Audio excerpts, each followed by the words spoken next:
Are you looking to buy a property and will be mortgaging your house? Are you looking for some home loan tips and tricks? Or how about the steps through the home loan process? We're going to cover all of that today, so stay tuned.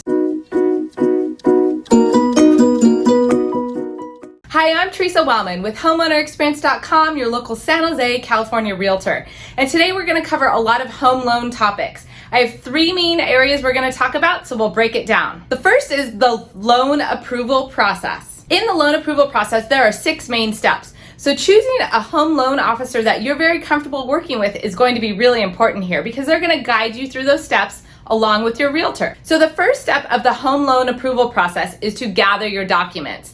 Now your loan officer is probably going to give you a very specific list, but just to give you a heads up, there's 4 main areas of information that you need to gather. The first is the last 2 years of tax returns, federal tax returns, the last 2 years of your W-2s, the last 2 months of your pay statements, and the last 2 months of all your bank statements, So that could be a lot if you've got investment accounts, for example, or if you even have a stock accounts. Those all need to be included in that information. The second step of the 6-step loan approval process is to submit your items to the bank.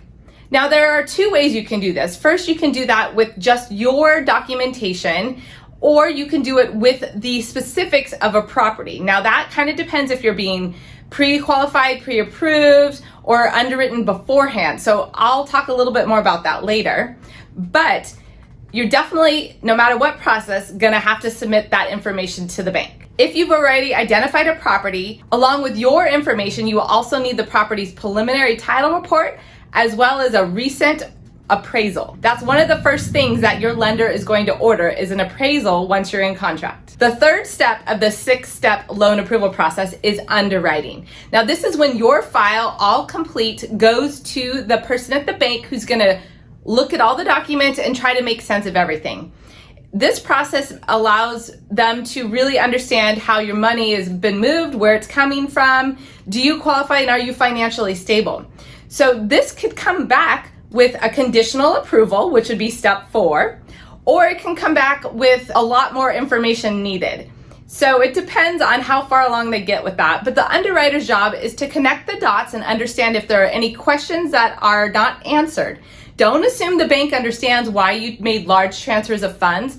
All of those items are going to have to be explained, and your loan officer should help you with that proactively ahead of time so the loan doesn't get kicked back from the bank during the underwriting process.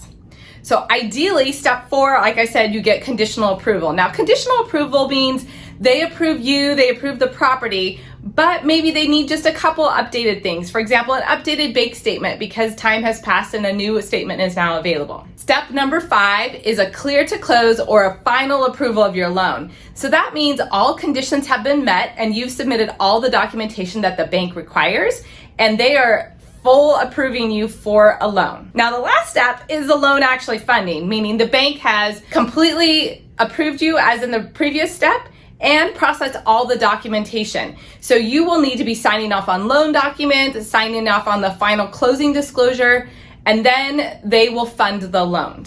Once they fund the loan, then you can record escrow and get your keys. So how long does this entire process take? Well, that can really vary depending on the current market conditions as well as your personal circumstances. If you have a very clean loan application, meaning you both work as salaried employees with stable jobs and have pretty straightforward bank accounts, then there's probably not much time necessary to approve your loan.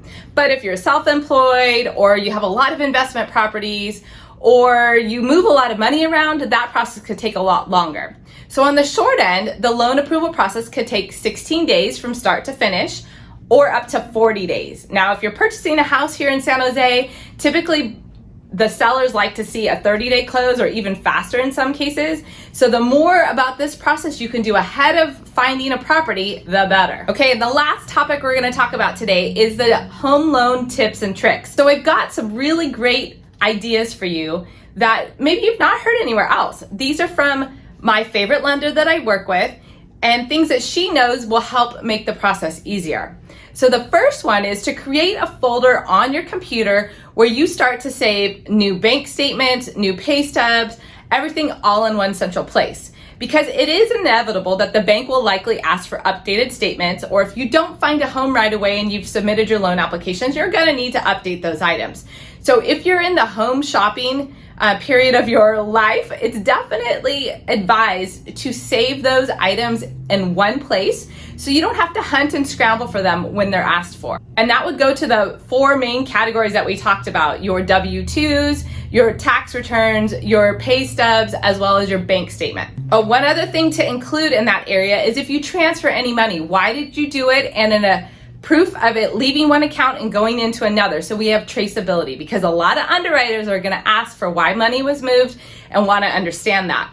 That kind of leads to point number 2 for tips and tricks. Before moving any large amounts of money, make sure you're discussing it with your home loan officer.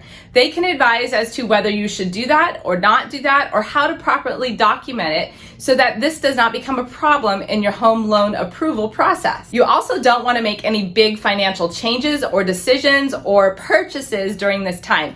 Always run items by your home loan officer. Tip number 3, we're seeing this a lot more. If you have an online only bank, make sure you're calling them ahead to see if you can get access to statements or get access to transactions in between statements. A lot of banks aren't allowing this, and sometimes your home loan bank is going to ask for updates on transactions in between statements. And if you're not able to access that, that has become a problem. So you're going to need to plan ahead for that, and if possible, figure out how to get a hold of those transactions. And the last thing is just to be aware when you're printing out any bank statements to make sure that your last name and the last 4 digits of your account are on every single piece of paper. This really helps banks to trace that the money is yours and understand that those statements are valid and, like I said, your money. You don't want, for example, a screenshot from a bank which doesn't have that information. You need actual statements if at all possible. Now up next, you really should watch what's the difference between a pre-qualification and a pre-approval. There is a big difference, and I think you need to know about it if you're buying in San Jose. Also, you might want to download my home buyer's guide. The link is below. Thanks for watching.